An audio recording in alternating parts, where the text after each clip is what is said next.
Hey friends, this is Pastor Craig, and I'd like to welcome you to Ask Pastor Craig. Thanks for joining me. So my question this evening is this. I understand a couple of weeks ago, a man prophesied that the world was going to end.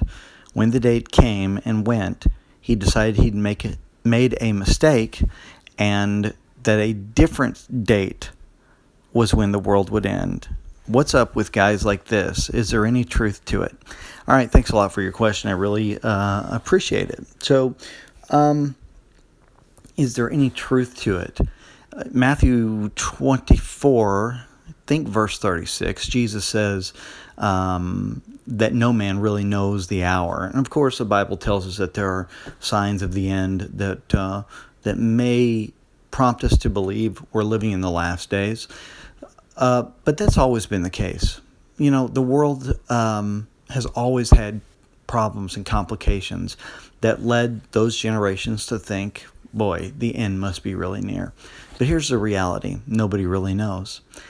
It's quite possible the apostles probably thought that it was going to happen within their lifetime.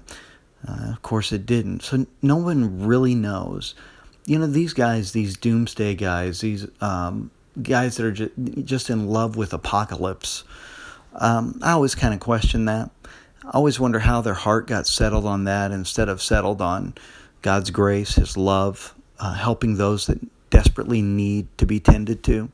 I think that our energy is much better used when we love others, when we find ways to make people's suffering a little lighter. I think that's where our emphasis should be. I think that's what God really has for us.